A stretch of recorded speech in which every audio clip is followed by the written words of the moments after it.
I'm Andy. I run a small studio in South London with a couple of colleagues and my sister. I'll probably explain a little bit more about us as we go, if that's okay. So we have a bit of a tagline, which is meaningful design that makes people's lives better. So what does this mean? Well, ultimately, we're a kind of human-focused or people-focused practice. Lots of people say design-led and things like that. But ultimately, setting up a small practice has been very much about improving the lives and the buildings of the people that we work with. And a bit of the kind of joke along the lines of, we're a design-led practice. We're actually a values-led practice. And that was very important to me when setting up about 5 years ago now. And actually, ultimately, that means saying no to quite a few things. So very positive about doing lots of the projects that we work on, but actually we're quite careful about who we work with and what we do.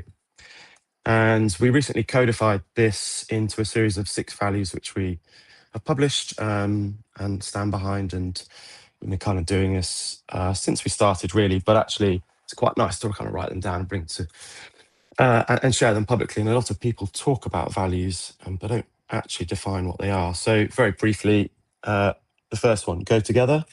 Well, we very much believe that, whilst we're good architects, talented architects, whatever, the best projects come from working with other people and a brilliant team, and that's clients, contractors, engineers, whoever else involved. Ultimately, I gave up my job to do something different, and I want our work to be joyful, not in a kind of cartoony yellow, bright pink colours way.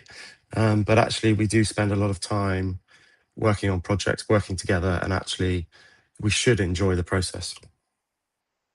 The third one, do good. I think this is really important for us, and I think this is probably the core of this CPD, really, is about being better, showing up, and doing the right thing, really. And there's obviously some difficulties and compromises with that at times.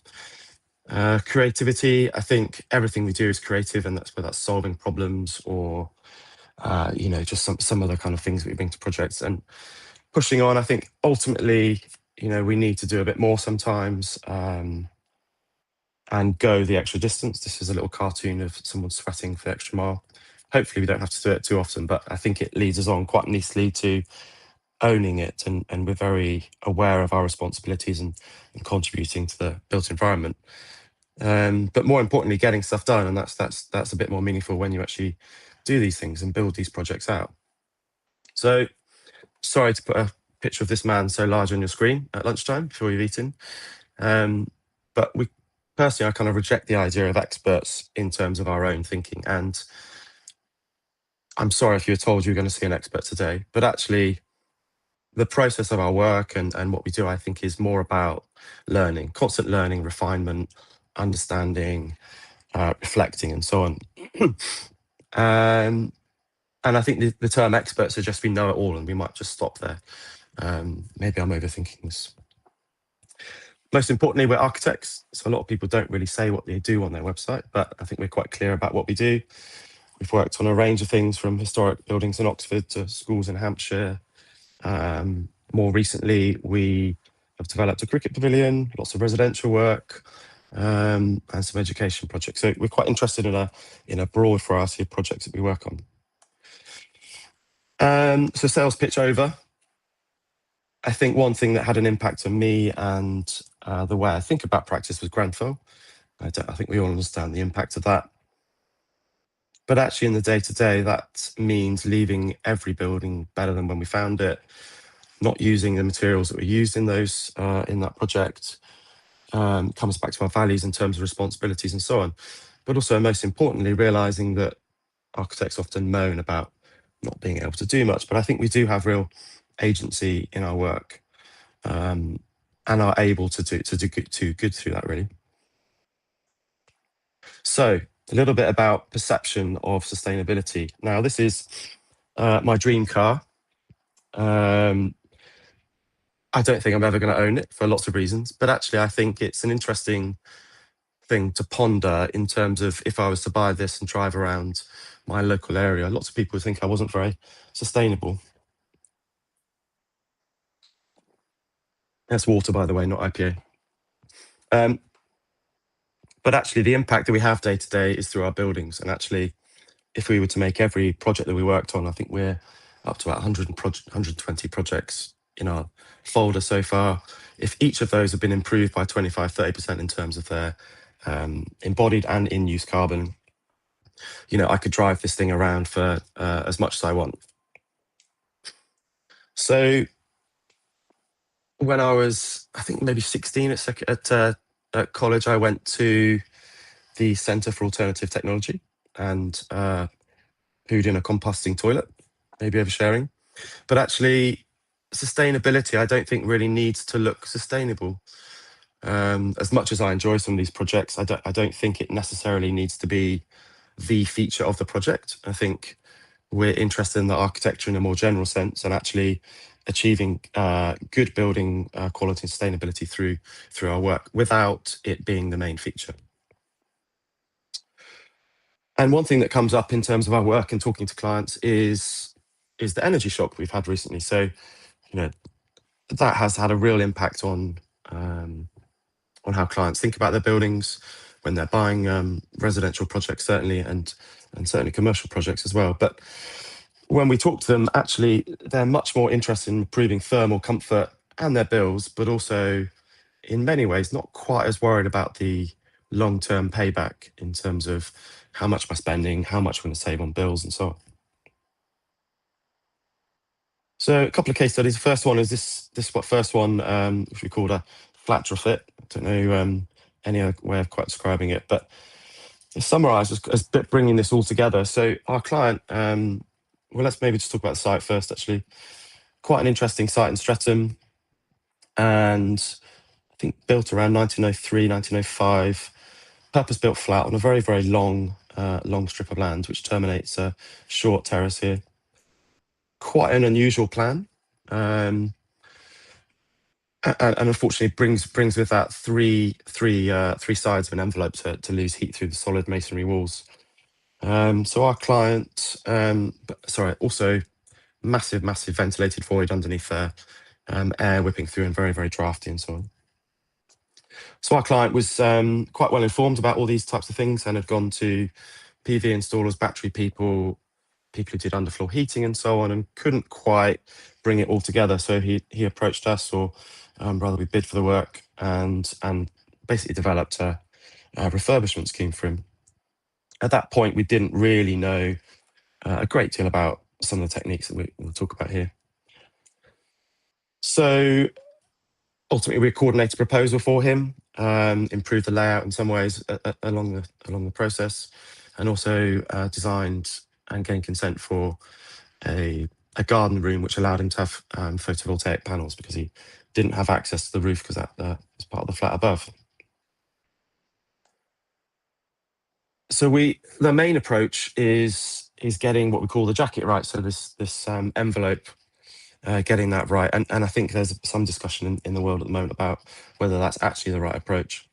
But in this instance, there's losing quite a lot of energy through the solid masonry walls, and through developing this, the greatest fear I think was condensation. So putting a build up on the inside and using something like PIR, getting that wrong, and then it all coming unstuck in a couple of years. Through this, we also learnt about things like WUFI calculations. So that is a measure of, how can I best describe it? So it's a calculation of the thermal and hydrological performance of that wall over a 25-year period, with your insulation upgrades on the back, and that gives you. It also depends on the properties of that brick as well, but that tells you whether your insulation design is going to be okay. And now we did look at getting this paid for by a third-party assessor. That came out quite expensive. So we ended up getting this done through a company called Back to Earth, who are a supplier of natural wood fibre and various other materials. I think it's probably an important point to note as well, as on some of these projects, the consultants can start to add up. So obviously architect, structural engineer, we have an acoustician here as well, building control fees, planning fees, and then MEP consultant and potentially a sustainability consultant as well. The real success, I think, in terms of our approach came from working with an existing MEP consultant who had a long-term relationship with it and helped us develop lots of these things. I think one thing that's really important to us, and certainly came through in how we developed this, was that the sustainability was integral to design. It gets mentioned on many areas in the stage 3 report, but it's not just something that's kind of bolted onto the end. So it's integrated with the finishes and the general approach to the project.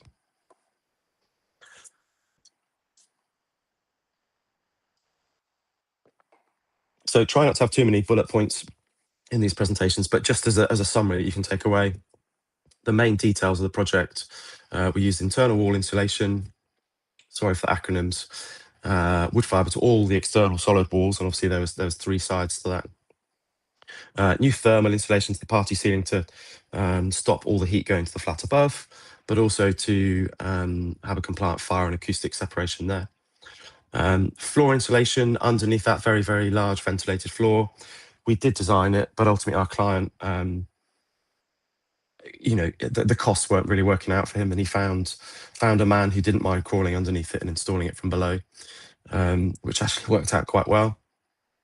Underfloor heating in key areas.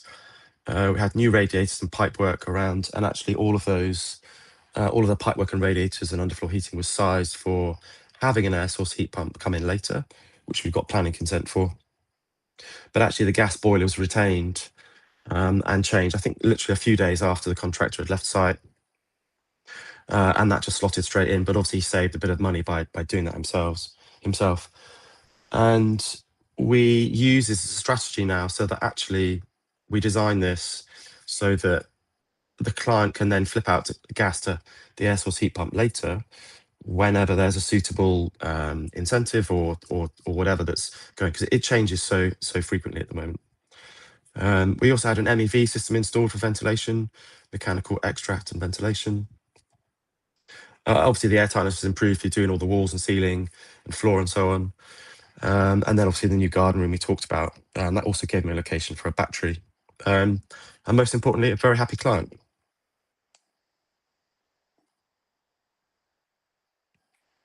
So in a bit more detail, this is what the proposal looked like. I don't think we need to go into it too much. We actually only did this in the first phase, and the design was completed so he can complete that in a later phase. And I think this is probably something I really want to hang on a little bit, is that there's a lot of chat in the sustainability community about this idea of perfection, and dare I say it maybe comes from some of the more numbers-driven approaches. But I think this continuous improvement is far better than just this one perfect retrofit. So even just putting some insulation in, and I saw a presentation by, I think it was the Climate Action Network, where the first 25 mil of that insulation gets you the biggest benefit. So even if we only put 25 mil of wood fibre in every project, it's still a massive improvement to what was there before. And I think you can get a bit hung up on trying to do everything entirely perfect. And then just in terms of impact, the red shows exactly all the changes. And we never actually went back with a professional photographer, sadly, but we could still do that. The hall was opened up, new fire exit screen, really light and airy and so on. This is actually the gas boiler that came out afterwards. Little garden room. Unfortunately, the timber went in 2 bits, so it's the UV is in a slightly different spot. And most importantly, the air source heat pump he installed after us. The amount of stuff that goes with this as well is not to be underestimated. So various tanks and pressure vessels and so on. And actually, one really nice thing was the Google aerial photo has been updated. So actually researching this presentation, you can actually see the garden room, and I think, and obviously the PV panels are on there. We've been in contact with them since. I think we've had some numbers, but I think just generally the overall comfort and getting his electricity through the PVs has been massive for him. In terms of payback, this probably doesn't work. This is a forever home for him. He doesn't really want to ever move. But that is a bit of a tricky discussion in terms of any work in London, any extension work or any refurbishment due to the cost of construction at the moment.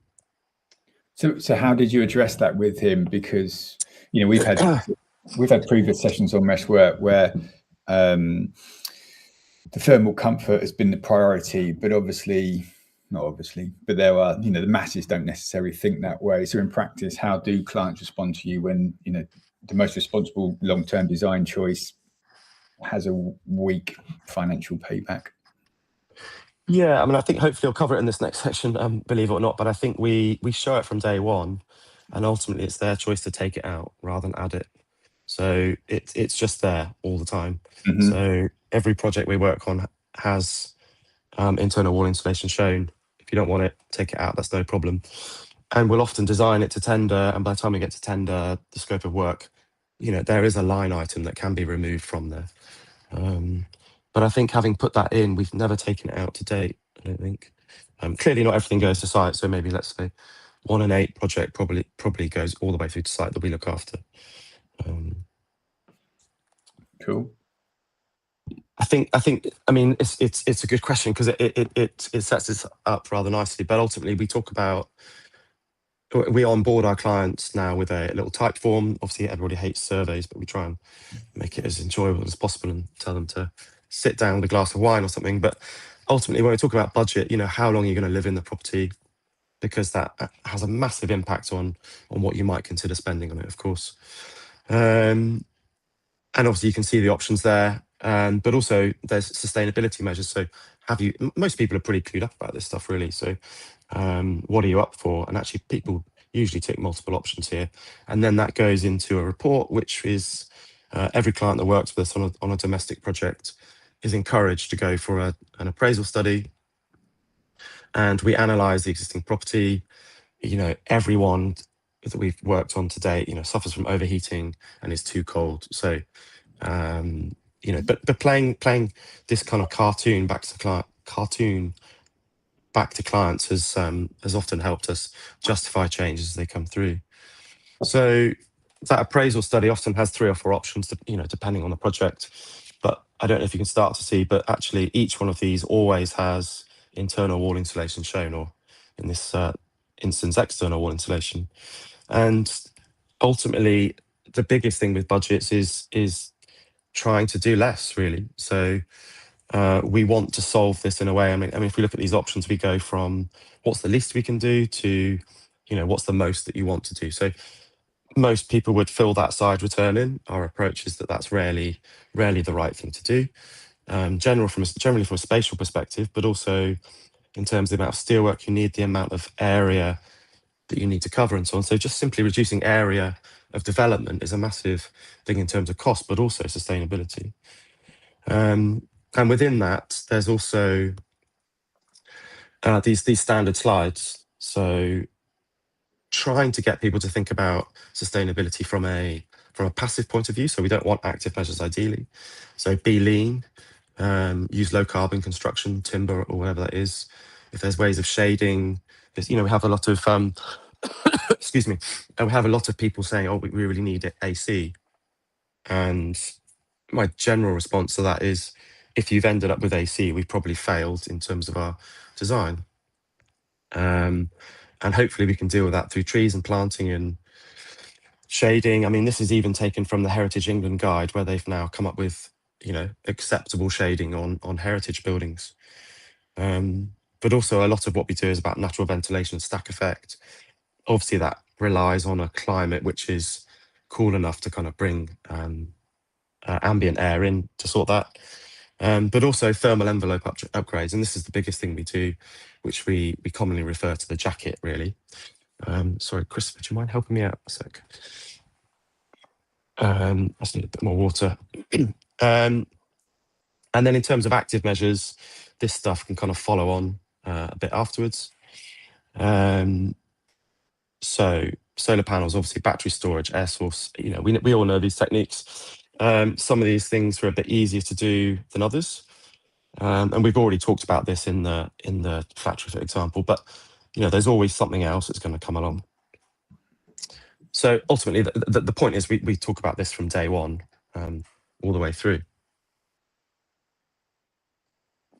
And is this the point at which your clients, you say you don't always work with everyone, you say no quite a lot, depending on how they fill out your type forms, Hmm. is going to gauge Yeah. whether it's a project that you do or don't want to work on. I mean, I think it's, look, we're not trying to be elitist there, but it's about showing similar values and similar mindset of the things that you want to do. We often find that those values overlap. If they have a Labrador, they're usually good to work with. People who have pets. Uh, but I think it's more about being on the same way of working and so on. And this gives us a very simple way of testing whether we're able to work together. Yeah. Excuse me, thanks. So, I mean, this is something we did for a school project recently, but again, we've shown it's a retrofit of a school building in South Kensington. But actually, what we've shown, and this again with our same MEP consultant, is how those measures and a matrix of different things can improve that. So, I mean, the biggest thing here across all things energy demand, carbon, and costs is, well, the envelope just gets you to that baseline straight away. And then you can play around with the mix and whether you're putting gas or electrical, this, that, and the other. But we can also then start to look at cost savings and then looking at that over a 30-year lease period. So those things kind of start to stack up, really, as you can see. So somewhere in the region of 125,000 saving. Obviously, you're going to have to spend some money to do that. But actually, rather than just trying to tell people this is a good thing to do, you should be doing it, showing them hard facts of, what this actually is going to cost. And that doesn't account for rising energy costs or inflation, of course. That's all at today's values. So, excuse me. So coming back to this idea that, and we say this a lot, but more space doesn't equal better space. So I want a massive extension. Great, we'll draw that. But actually, you've got so much space here already, you might not need it. So whilst not quite applicable in this instance, we've looked at a project recently where these are diagrams analyzing what's actual usable space versus dead space. So we've taken a project over 2 floors, which had a usable space, we think, of around about 50 square meters. And by some careful design, we think we can get you 150 square meters of usable space out of it. So actually reworking existing buildings and being much smarter about how you use those spaces, where you put circulation, how you access all these things and so on, can actually give you a really, really high net return in terms of area. And commercial clients love area, but it's the principle works across every typology we work on. So coming back to probably the conclusion of this thinking is probably the most recent thing that we've done, which and I think the summary is, it's a kind of common sense approach. That we're not qualified retrofit assessors or anything like that. We'd love to have that skill brought into the project, but we're trying to do this within our existing fee structure and trying to do the best we can. So again, analysis of the existing form. It's a classic Victorian London terrace, 2 front rooms, outrigger, and so on. So again, we're back to options. What's the least you can do? So this is this was a lean-to area. All the grey elements are new. We might remove a chimney, but a chimney here and here. We'll accept there's still a galley kitchen, but we're not filling in this side return, and we're trying to cut and carve what's there at the moment. Another option, okay, we cut and carve it a slightly different way. We'll try and keep this terrace out. I mean, the benefit as well of not filling this in as well is that this area doesn't get dark. You can get ventilation through and so on. But each of these options are slowly building on the idea that actually we don't need a full width extension. Obviously, when we're testing this, some of our clients really like to see the dimensions on, and we'll go and put masking tape on the floor and see how these things are going to work out. But let's go all in, see what that would look like with a big wide extension across it. And they're friends of ours, and this is Zola. This is actually the client. So the house was for her, but there's more doodles that go beyond there, obviously. But ultimately, what we ended up with is a very, very small amount of demolition, which is that small lean-to, and a very, very small amount of new build construction out of timber. And obviously, you can see that internal wall insulation here, and then external wall insulation to the rear of the property. and to this outrigger, which was of a poorer quality and was felt was acceptable to overclad that. It was also thought that actually it's acceptable to lose a bit of space off the inside here. It's not really going to move the needle on the area of that room, but actually in the bathroom where we're trying to incorporate a little utility room and shower and so on, that actually going externally was the better way to go because we're moving that 100 mil outside. It also saved us quite a lot on brickwork repairs. And then in section, a very, very simple triangular cheese wedge form on the back. The idea that actually most people would rotate the other way, it's been rotated through 90. The idea is to get light deeper into this plan. In the kitchen, in the bathroom above, the flat ceiling's taken out, the roof is redone, the ties are exposed. So lots of these volumes are opened up to try and make the best of the existing spaces, really.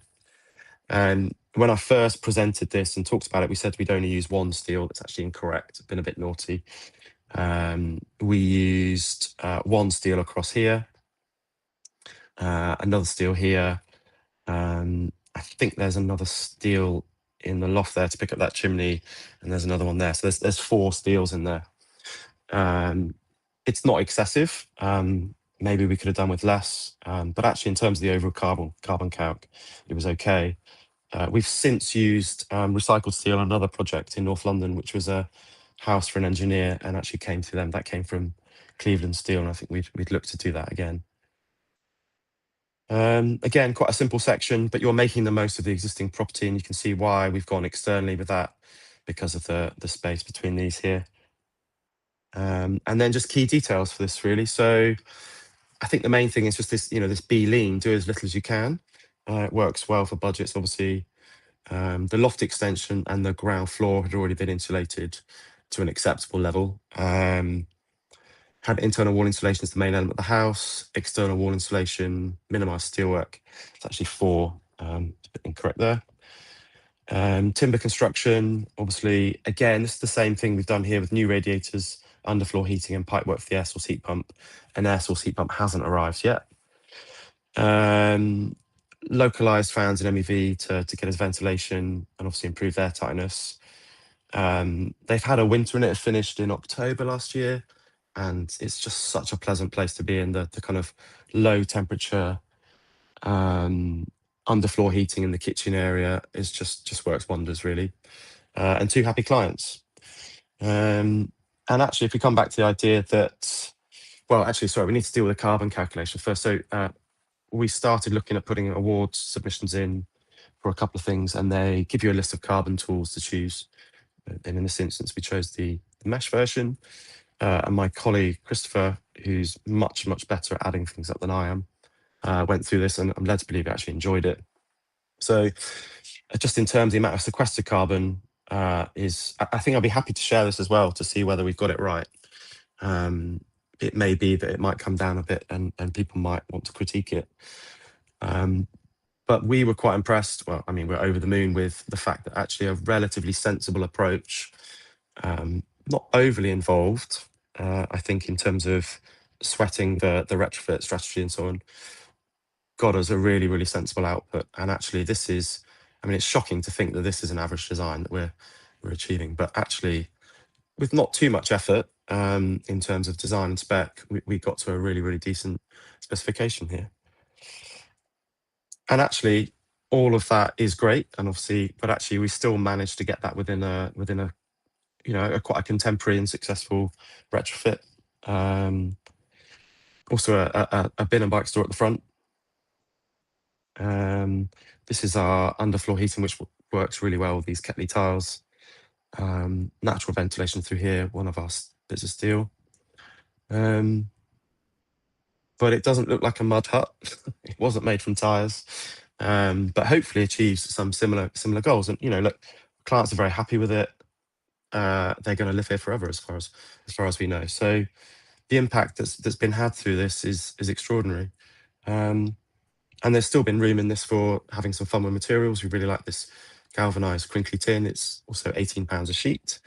Some of these things are a bit more expensive, so oak beams and oak cladding and so on. But in terms of the life of the building, they'll be there for a very, very long time. And generally feels like a successful project, I think, in many ways. And to see them living there, enjoying it, and actually starting to plant the landscape and so on has been really, really, really good. So that's all I have, if that's No, okay. thank you very much, Andy. Very interesting. Yeah, and again, I mean, you've mentioned it, a very pragmatic approach. There's, how can I say, we're not wedded, like the people that we have on and the people who are on the call and listening, they're looking really for ideas of how to do things better. There's, people, as you said before, they might stretch to do as much as they can, but you've done what you can within the budget as well, and taking a very pragmatic approach, and that's good to see. I mean, you talk about experts, or not necessarily sort of. I don't mean to be dismissive of retrofit experts. I must be very No, clear no, on no, that. I know. I suppose it's just sort of on that basis. It's sort of, where does your sort of responsibility as an architect begin and end? Because you've undertaken the embodied carbon calculations post occupancy. That was sort of, yes, you made some assumptions, but you didn't really, from this, you didn't really know what to expect going into it. So you thought that was sort of, as I said, post occupancy. So, when a retrofit does involve sort of uncertain product performance, whether it's you're going to need contractor-led MEP design or client budget limits. I mean, that's a balance that I suppose you've got to strike with the work that you're doing and, ultimately the client's wishes and budgets. Yeah, I mean, I think the point about where does an architect's role start and stop is really interesting, because we've been moaning about ourselves being marginalised for so long. This and various other things are a good example of where we can step up and lead. And I think, look, we might not be able to do it on everything. There's limits to some of these things, of course. Sure. But if we have the knowledge and we have the skills, and it's really quite straightforward to us to do, most clients are pretty open to it, I think. So I'm seeing some of the questions coming at the same time. Yeah. I mean, I think it's on us to do more, really. If we just built a building regs, I'm sure I'd be a much wealthier man. But what's the point? We're trying to do good in the world, and I think most architects are wired up that way. But I do think, I mean, some people talk about putting it in secretly and not telling their clients. But I think they might have the wrong clients. Anyway, should we look at some of the questions that have arrived? Absolutely. I think, I mean, these questions here, I mean, good to cover. I mean, Alex has mentioned about, again, you mentioned air testing. Sorry, you mentioned air tightness and improvements there. So did you? Yeah, we've not, no, and I think it's something that we haven't dealt with properly. To answer Alex's question, I think we know there's an improvement. We haven't validated it. We haven't done air tightness tests and so on.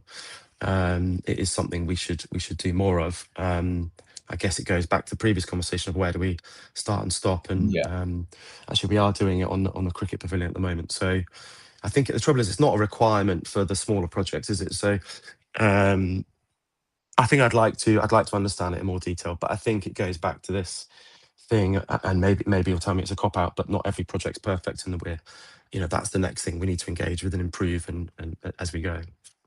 Yeah, I don't think it's a cop out at all. It's just understanding.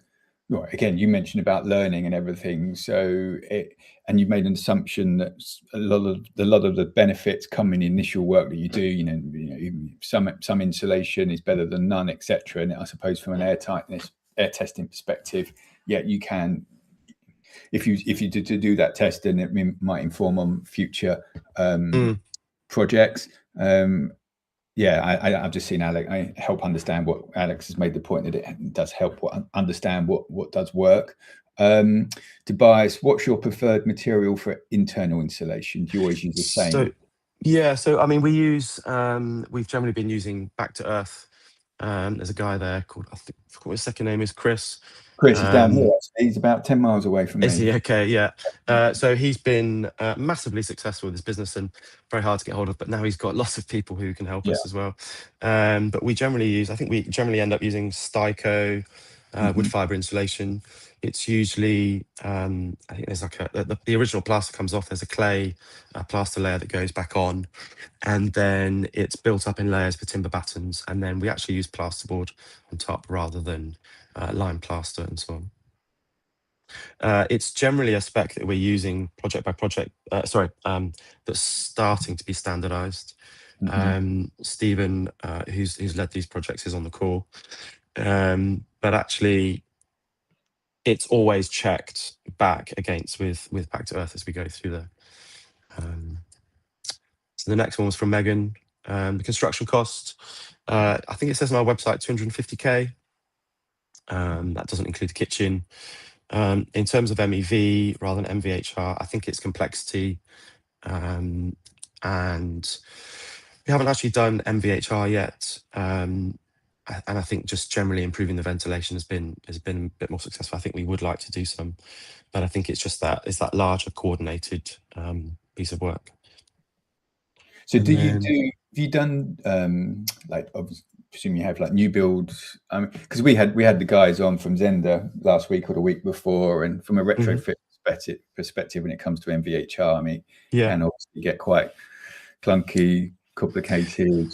So we've just finished a new build cricket pavilion, which does have MVHR and air source heat pumps. I think everything else that we've done is retrofit. Right. You know, we're just working on existing buildings. I mean, there's a few other things in the pipeline that are slightly different to that. But well, again, that wasn't a loaded question. It was just understand no, it's fine. where you've been. I mean, the thing with retrofit is most of us already live in existing buildings, and that's is why I find these case studies the most interesting, because I've always said the new build problem shouldn't even be a problem. You know, you're starting with a blank canvas, and you depending on your budget, you've got the luxury of designing a really great building, whereas you're addressing lots of challenges here, which most of us have to deal with. Yeah, I mean, I think we find that really exciting, though. You know, problem solving is the core of what we do and what we enjoy, I think, as a profession. So I think these challenges suit us all quite well, hopefully. Yeah. John's asking about woofy calcs. Yeah, I would not skimp on this at all. So my understanding of this, or when I learned it, and these people smarter than me who understand it more, is that a condensation risk analysis is based on quite a simple set of parameters and assumptions. So if you say you've got a brick in a certain area, actually, that's the caveat. I think from what I've seen on some CPDs recently, you might get away with it in London. It's quite sheltered and so on, but it's all to do with orientation, prevailing wind, moisture in the air over the year. It's also to do with porosity of the brick or stone or substrate in terms of how moisture is moving through that build-up. And they also run a calculation over 25 or 30 years to take into consideration climate change. So you're not just designing for now, you're designing for the future as well. I would not skimp on woofy calcs at all. And sort of designing now and for the future. I mean, it was interesting that the Retrofit did install a heat pump pretty much the next day. In terms of Zola's house, did it? You know, this. I think 250 grand. They spent 250 grand, and they didn't put it in. What are they waiting for? What was the reason there? Well, I mean, you know, money isn't infinite, so ultimately it'll probably be a couple of seasons, and then they decide to go for it. Having said that, they've got a brand new gas boiler, which is much more efficient than the last one. So and it works. Yeah, it's still a massive improvement. But also, it's a bit harder as well, isn't it, with the cost of electricity versus gas? So, which is a bigger discussion. Yeah. Okay. Alex has asked, do you think now you have an archetype improvement Yeah. in other Victorian terraces? Yeah, absolutely. I think we have a kit of parts and approach, but I think everyone is different, obviously. It does get easier as we've done more projects. I think we're 5 years in.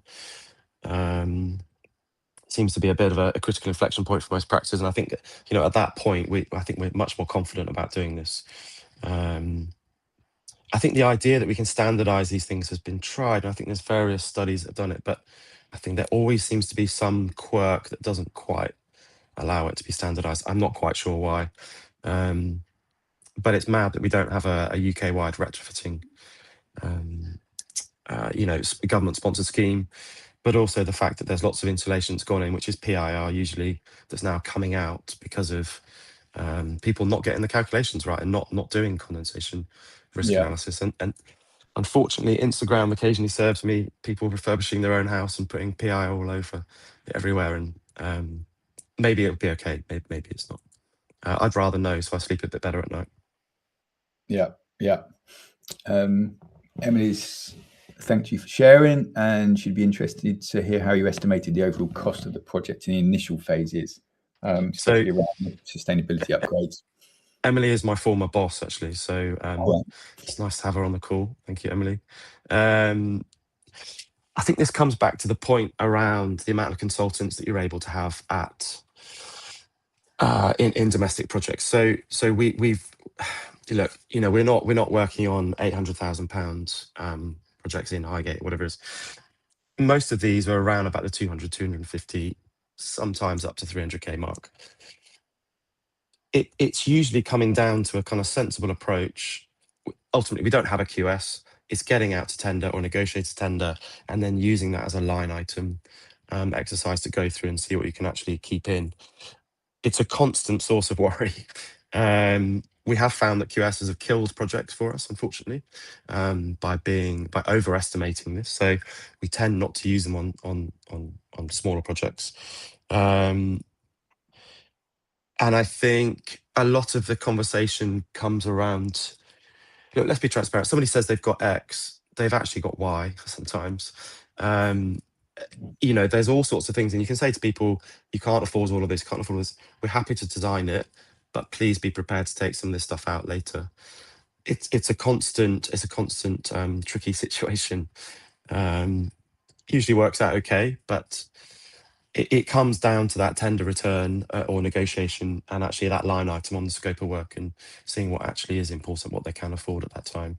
And also, it probably goes back to our original appraisal study approach, which is that this is a master plan for the property.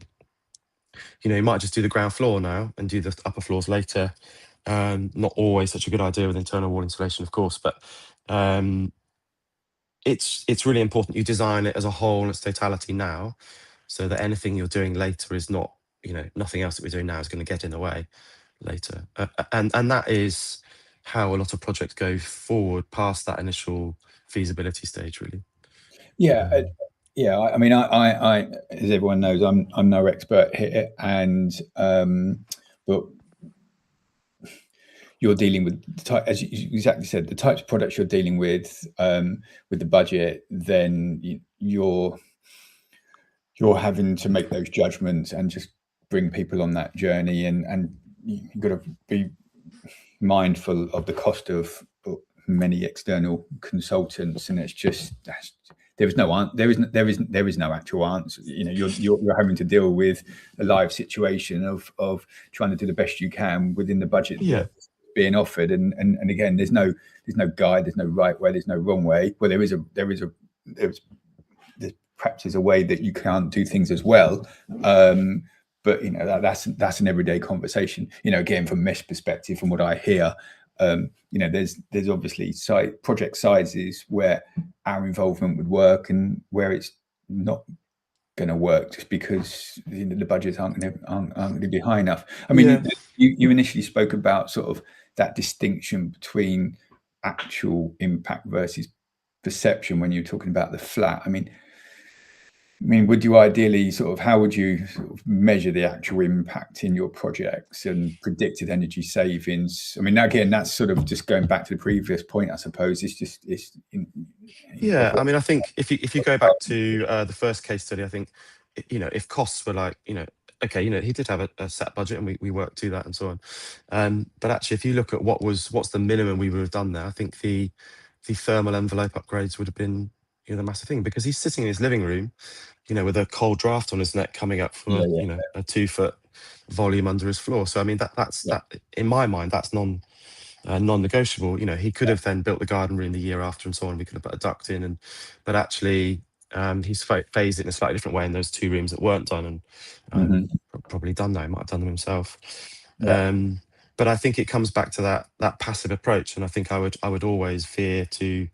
I'm sure somebody very smart will tell me it might not always be the right way, but I would always veer towards the passive approach of improving the envelope where possible.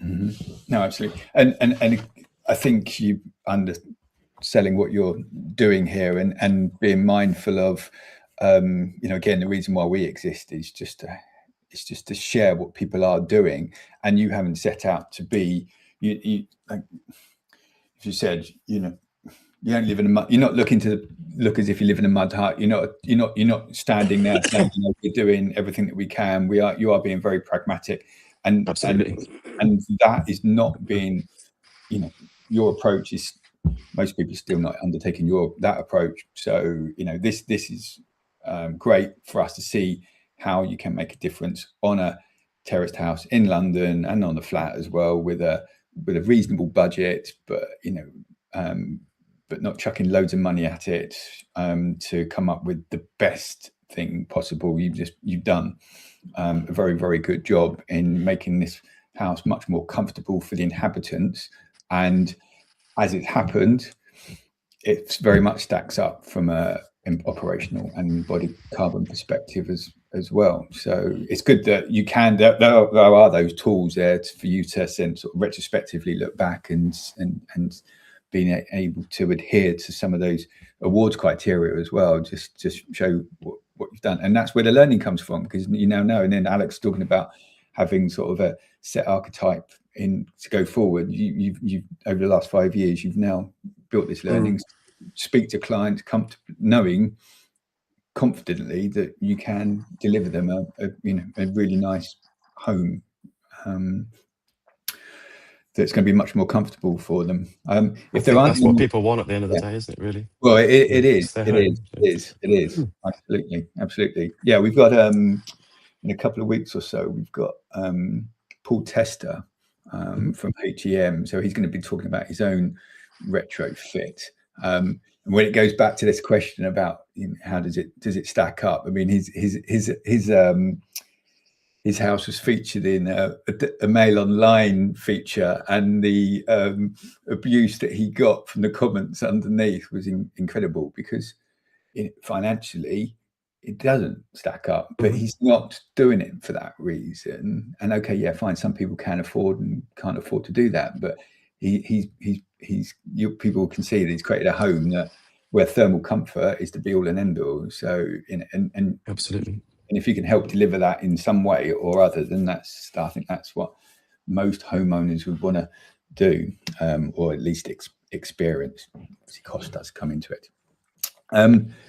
Thank you very much, Andy. I think people have asked a lot of decent questions, been well received. I mentioned on the chat, so I will share a version of Andy's deck, so you can see more of the detail that perhaps we couldn't see through the screen. And yeah, it's very, very appreciated that you've taken the time to do this. And yeah, thanks for everyone else for joining. Have a good afternoon. Cheers, guys. Thank you.